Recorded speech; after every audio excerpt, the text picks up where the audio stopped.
Tapi sudahlah, ikut sesuai kehendaknya Allah. Karena sesuai kehendaknya Allah itu seuntung apapun orang yang edan, pasti lebih untung orang yang ingat dan waspada. Itu penjelasannya panjang lebar di banyak buku ada, kontekstualkan dengan hidupmu sehari-hari. Jadi enak-enaknya kamu nakal ngedan, lebih enak kalau kamu ingat dan waspada. Oke, terus ini nasihatnya. Gimana sih kalau di zaman edan itu? Ini sebenarnya bukan terusannya, tak potong-potong baitnya, tak ambil yang pas. Sakadare linakonan mung tumindak moro ati anggretan dadi perkara. Karono riwayat muni ikhtiariku yekti pamilihing reh rahayu sinambi budidaya kanthi awas lan eling kanthi kaesti antuo parmaning sukma. Lah terus kalau zaman rusak kayak gini kita harus gimana? Diem aja, pasif, ngelawan juga mesti kalah, kita kalah power. Katanya Robo Warsito, ya sudahlah, jalani saja sekedarnya, saisamu, sak mampumu. Sekedar menghibur hati, menjalankan tanggung jawab, asal tidak menimbulkan persoalan. Lakukan aja sejauh yang jadi tugasmu. Jangan aneh-aneh.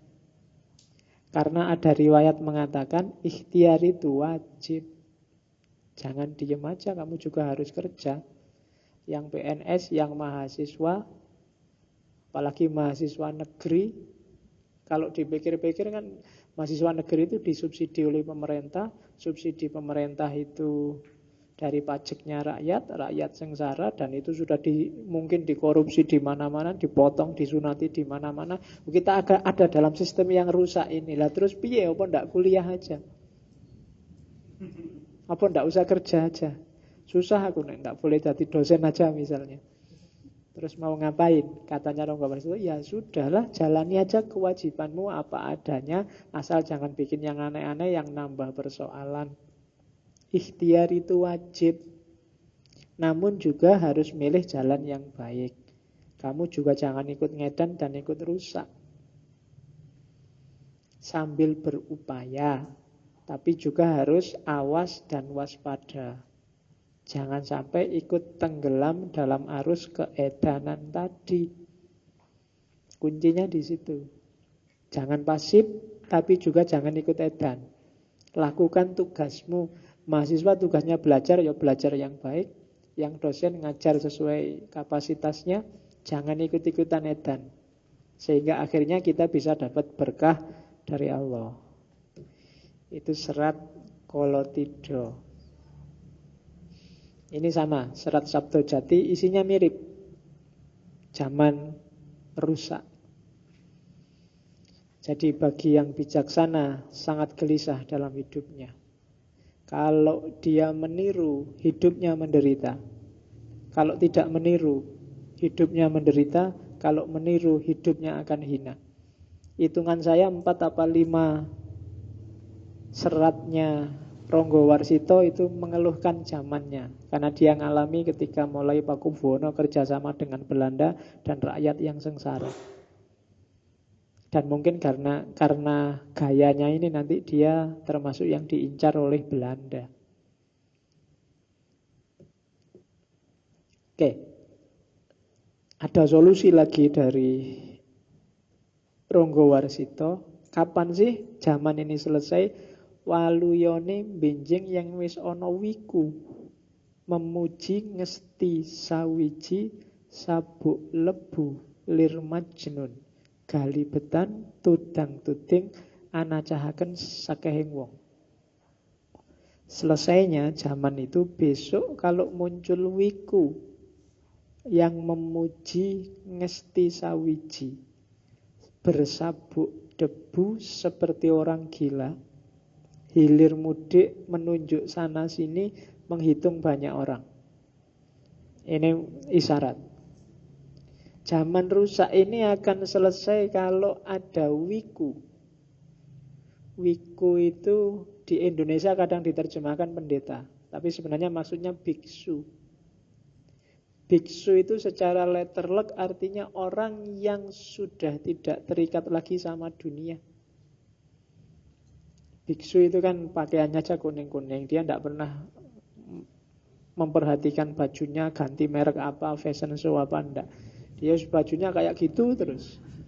Dunia nggak menarik lagi. Makan juga dari minta-minta, dikasih orang, dan kadang-kadang campur itu. Mungkin yang dari sini ngasih rawon, tiba-tiba di sana ngasih pecel, yang di sana itu bisa campur jadi satu, dan bagi dia nggak masalah. Karena dunia sudah nggak jatuh cinta lagi sama dunia, itu wiku. Jadi zaman rusak ini akan selesai kalau besok sudah ada pemimpin yang tidak silau oleh dunia. Pemimpin Satrio Pinandito. Jadi satria yang pendeta, yang biksu, yang tidak ngincer dunia, juga tidak tergoda oleh dunia, yang memuji ngesti sawiji, yang fokusnya, yang dia puji, yang dia jadikan konsentrasi adalah ngesti sawiji, kesejatian yang satu. Yang dia takuti, yang dia gandoli hanya Tuhan, hanya Allah, bukan yang lain. Kalau ada pemimpin yang seperti itu, alamat zaman akan segera waluyo, segera sembuh kekacauan ini. Bersabuk debu seperti orang gila. Maksudnya apa? Karena dunia tidak lagi bikin dia tertarik, maka dia kayak orang bersabuk debu. Jadi tidak wow. Jadi tidak, sangat sederhana. Jadi orang ini kadang-kadang disebut seperti orang gila. Jadi harusnya presiden itu jas-jasan, pakai dasi, wangi-wangian, gayanya kayak orang kaya, pesawatnya, mobilnya merek apa, tapi dia sudah nggak kepincut sama itu semua. Sederhana. Dia orang yang sudah tersadarkan, tercerahkan, makom spiritualnya tinggi. Hilir mudik menunjuk sana sini, menghitung banyak orang. Cuma jangan kaget, orang ini akan memanaskan telingamu. Orang ini akan sering bikin kamu kaget. Karena dia tidak takut apapun. Kalau benar dia bilang benar, kalau salah dia bilang salah. Kebenaran itu sering menyakitkan. Maka dia disebut hilir mudik, menunjuk sana sini, menghitung banyak orang. Jadi dia, dunia di level apapun tidak bikin dia tertarik, tidak bikin dia kepincut, sehingga dia sangat berani. Yang benar diomong benar, yang salah dia omong salah. Dan itu menyakitkan telinga. Dianggap orang gila.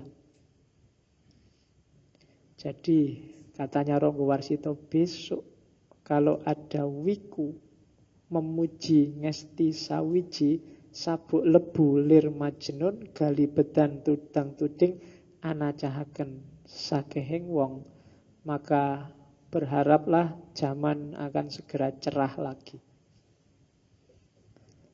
Terus tak sambung dengan serat Sabdotomo, tak ambil satu bait aja, sebenarnya agak panjang, untuk mengingatkan kita bahwa lengkungan kalonganing kaluwung probonira kuning abang biru sumurupa iku mung soroting warih wewarahe para rasul dudu jatining hyang manon. Jangan ketipu di zaman kala tidha kala bendu itu lengkungan warna-warni pelangi yang berwarna kuning, merah, biru hanyalah cahaya pantulan air. Menurut Rasul, bukanlah Tuhan yang sebenarnya. Jadi, mungkin banyak sekali kebenaran yang ditawarkan padamu.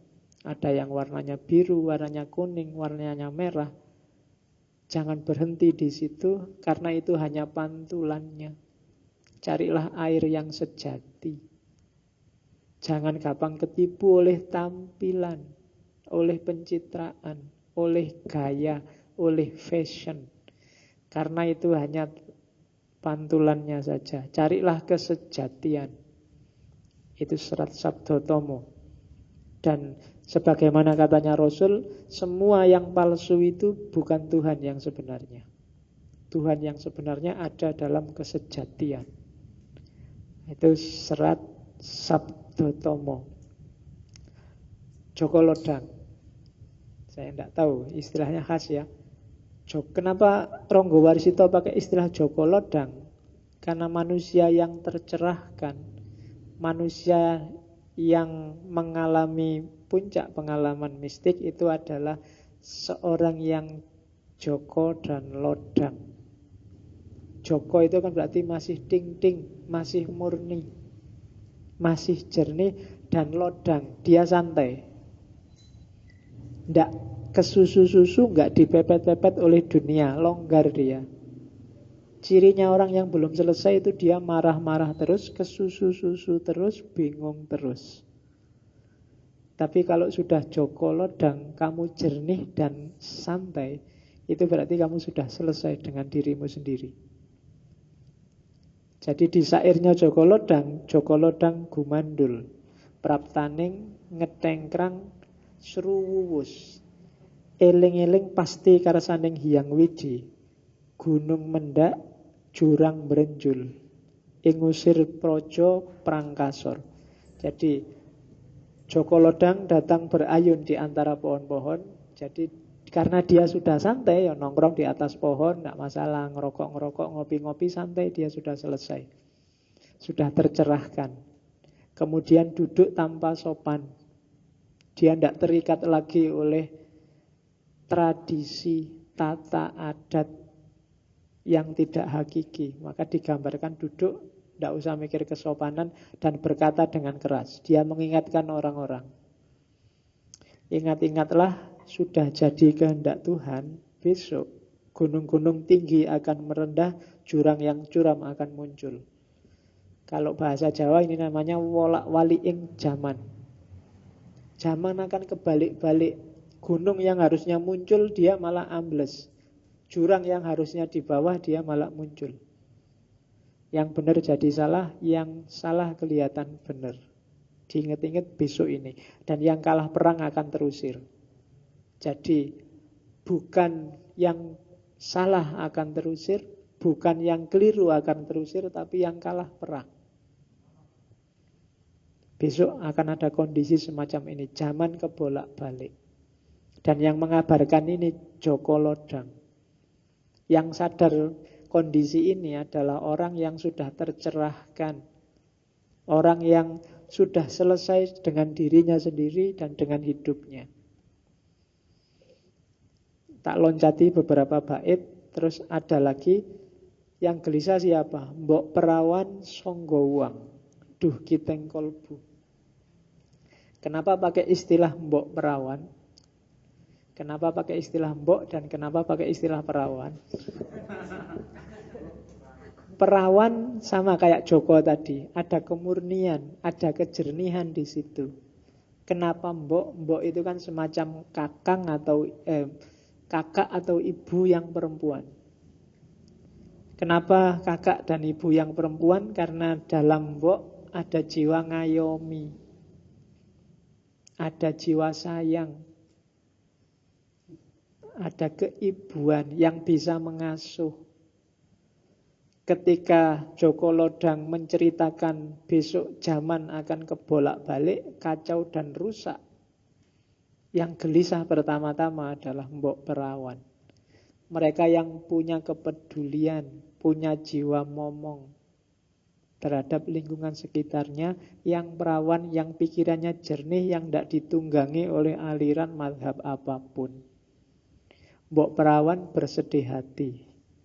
Cuma kemudian Joko Lodang nabdo malih, Joko Lodang berkata lagi, namun ketahuilah bahwa ada hukum sebab musabab, kepastian yang bisa dibaca.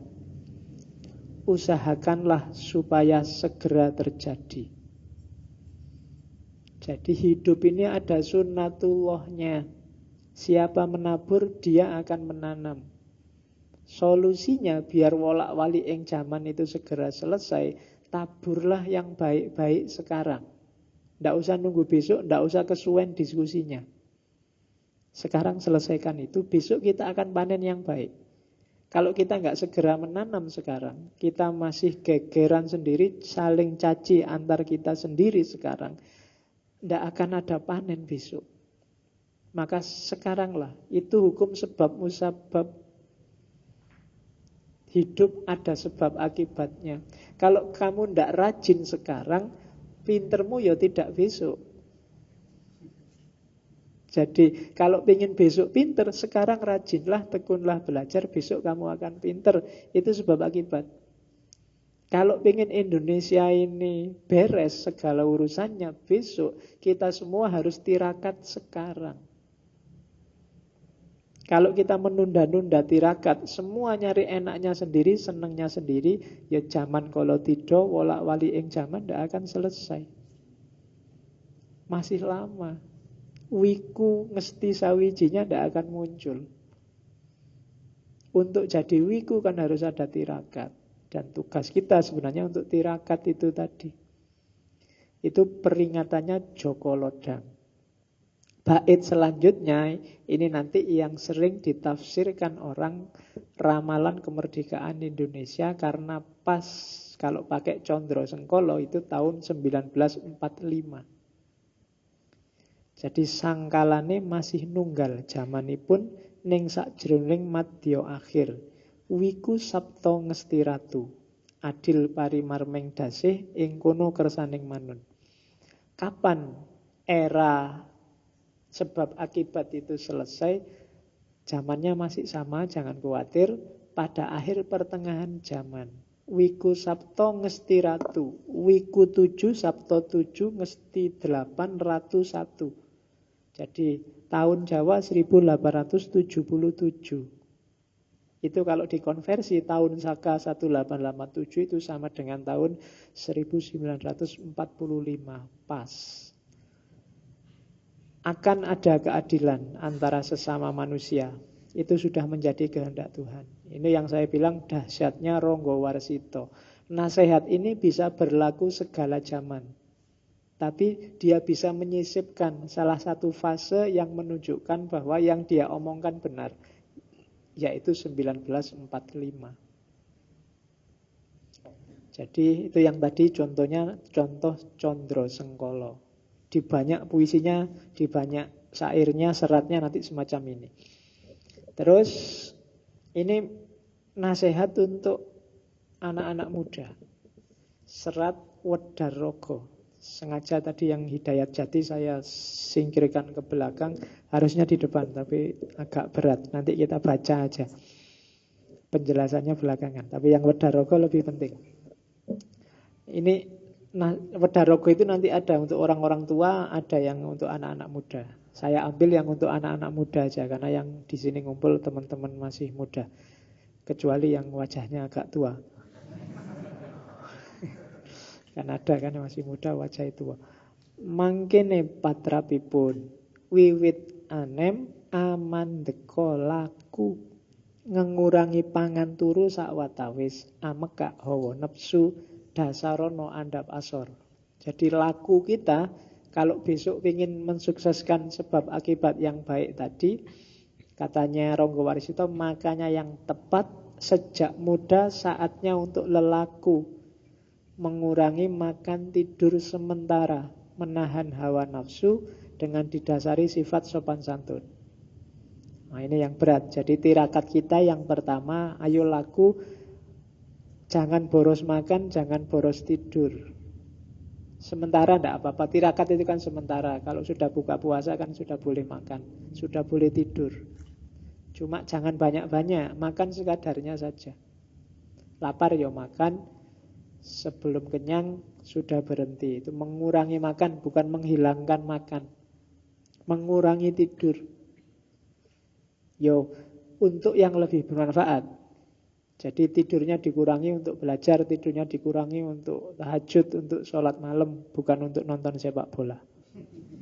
Ya, kalau pas ada siaran langsung UCL, kalian mesti tirakatan kan? Bukan itu maksudnya Ronggo Warsito. Jadi ngurangi makan, ngurangi tidur. Sementara tenang aja Mas Iqbal. Dan menahan hawa nafsu. Yang muda-muda, yang berat sebenarnya mungkin nahan hawa nafsu ini. Kalau mengurangi makan kan sebenarnya gampang. Akhir bulan pasti kalian makannya agak kurang. Duitnya serodon entek. Tapi nahan hawa nafsu ini yang agak berat. Tadi ada 4 jenis nafsu. Nafsu al-lawamah, nafsu sufiyah, macam-macam itu kan. Harus latihan. Ya, yang namanya latihan kadang gagal, kadang sukses. Tapi semakin sering latihan, semakin mudah dilakukan. Jadi hawa nafsumu itu kayak binatang peliharaan. Kalau dilatih terus-menerus, ya dia akan jinak. Tapi setelah dilatih lama, dicuekin lama, dia bisa liar lagi. Harus kalian yang mengendalikan. Jadi kalau itu binatang, ya kalau itu kuda, ya kalian yang ada di atasnya. Bukan kudanya di atas kalian. Kalau kudanya di atas kalian, gawat. Ya, jadi kalian yang harus di atas kudanya. Kalian yang pegang tali kendalinya. Jangan kudanya yang ngasih kendali di lehermu. Jadi tahanlah hawa nafsu. Apalagi yang muda-muda. Nafsu itu bisa disublimasi kok. Energi untuk itu bisa dialihkan ke yang lain. Makanya Nabi kalau sedang kesana terus nafsumu, sibukkan dirimu. Atau kalau Nabi ya puasalah. Fa'alaihi bisawm. Ya. Jangan sering-sering ke kamar mandi. Ya itu bukan nafsu, itu melampiaskan nafsu. Ditahan lah ya, jangan dilatih yang gitu.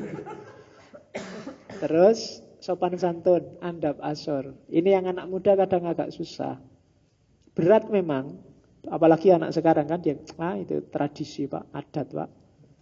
Itu feodal Pak, kan mesti kamu gitu. Enggak, itu dalam rangka menertibkan diri. Enggak gampang loh menaklukkan diri itu. Antara lain andap asor itu tadi. Sama yang tua cium tangan, kalau jalan menunduk, kalau ngomong enggak boleh ndangai. Itu sebenarnya trik-triknya orang Jawa, etiket Jawa untuk biar orang mudah menaklukkan dirinya sendiri. Orang itu paling gampang kalau disuruh sombong. Kalau disuruh merendah itu yang berat. Maka orang Jawa mengajarkan tata krama sopan santun, merendahkan diri.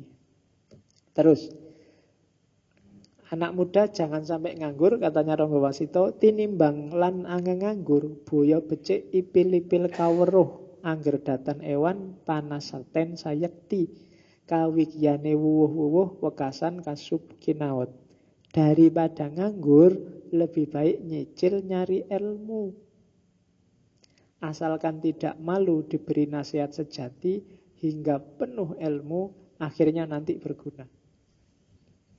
Jadi kalau kalian sedang off, merasa bete, pengen ngapain, daripada nganggur, nyicillah ilmu.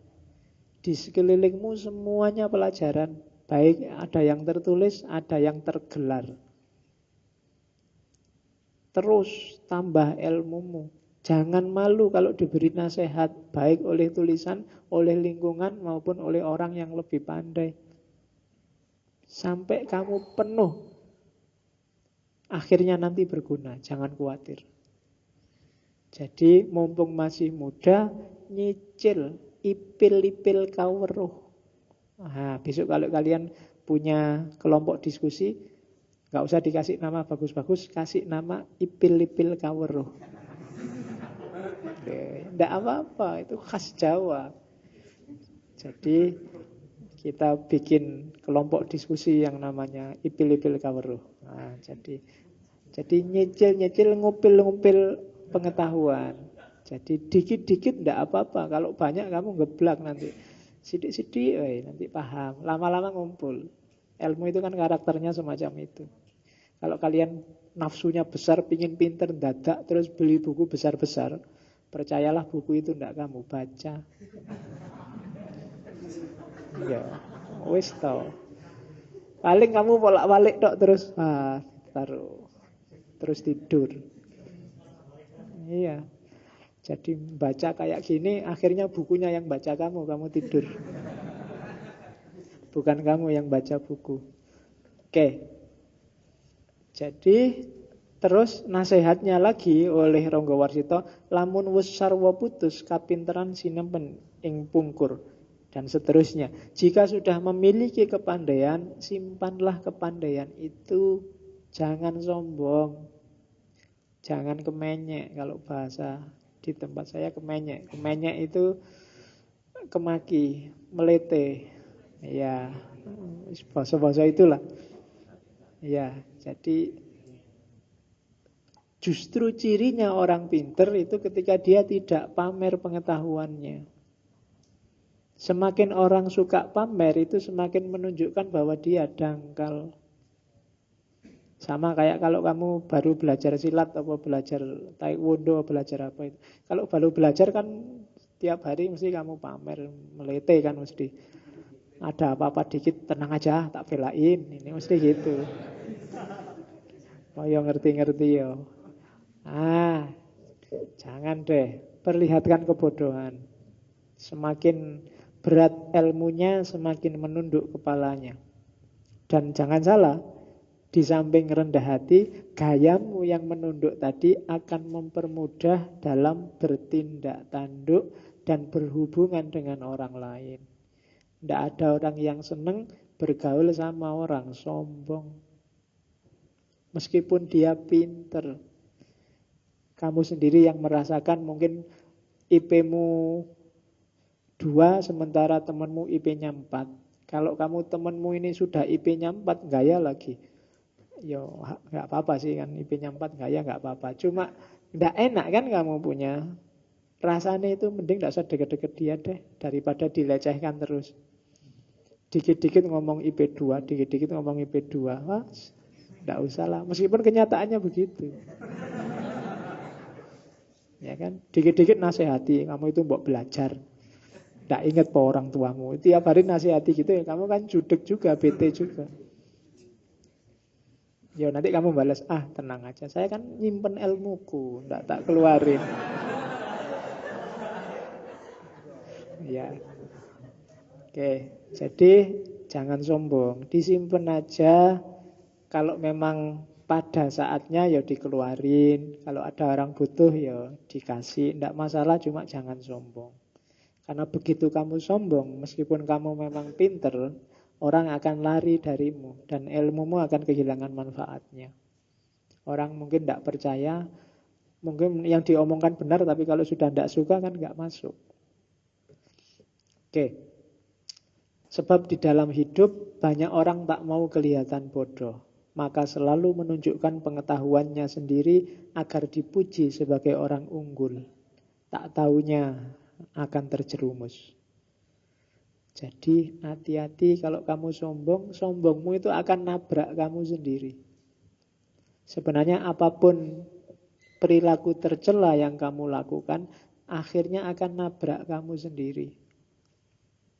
Jadi jangan dikira mudorotnya itu dirasakan orang lain. Yang pertama-tama merasakan akhlakmu yang jelek itu dirimu sendiri. Kerugiannya ya kamu sendiri. Kalau benar-benar pandai, orang yang pinter itu harusnya tidak demikian kelakuannya. Haruslah dengan kira-kira bagaimana baiknya. Pandai-pandailah mengaku bodoh agar dapat memberi manfaat pada orang lain. Pinter-pinterlah merendah. Makanya orang Jawa itu kan lebih suka rendah diri, rendah hati. Ngomong aja kan gak suka yang keras-keras.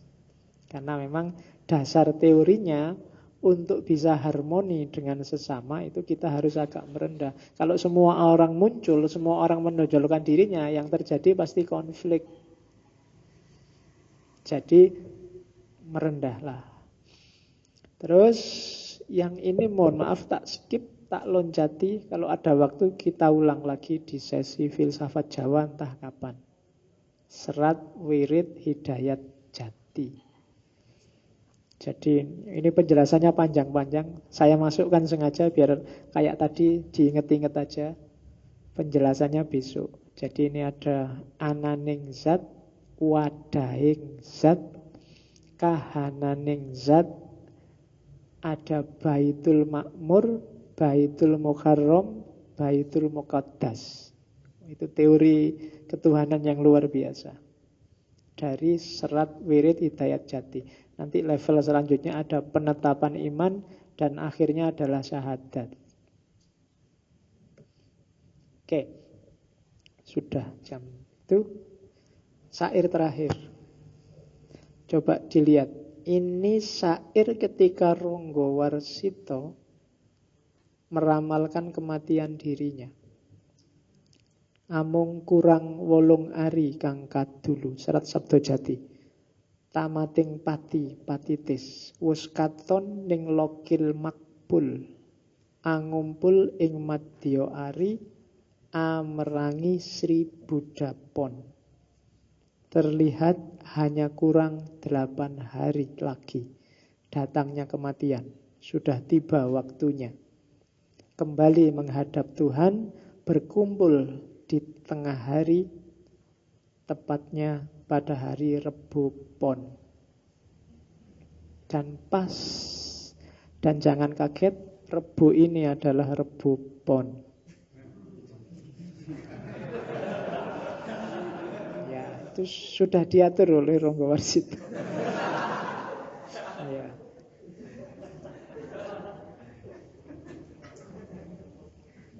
Jadi ini dalam rangka haulnya Ronggo Warsito kita ngaji tentang Ronggo Warsito. Jadi waktunya pas.